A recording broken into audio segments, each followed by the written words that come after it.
लहानातल्या लहान माणसापासून आपल्या भारतीयांना सोन्याची प्रचंड अशा प्रकारचं वेड आहे, प्रचंड अशा प्रकारची आवड आहे आणि परंपरा सुरुवातीपासून चालत आलेली आहे।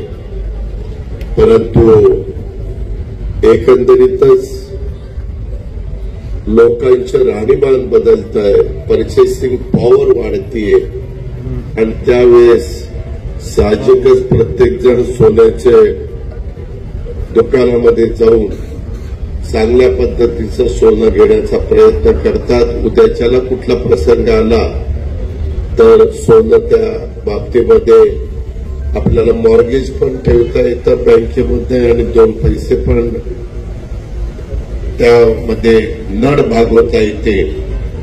आपल्या इथं काही गोल्डन मॅन म्हणून देखील काहींची ओळख आहे, काहींनी तर सोन्याचे कपडे शिवलेले होते तेही आपण बघितलेले, पण ते अति होतंय। आणि माझं पुरुष मंडळींना सांगायचंय, तरुणांना सांगायचंय की सोनं आपल्या मातेच्या, आपल्या पत्नीच्या, आपल्या बहिणीच्या, लाडक्या मुलीच्या अंगावर शोभून दिसतं, पुरुषांच्या अंगावर सोनं शोभून दिसत नाही। त्याच्यावर त्या भानगडीत काही पडू नका। उगीच आपण त्या बैलाला एखादी साखळी घालतो तशा प्रकारच्या साखळ्या सोन्याच्या घालतात आणि येतात समोर।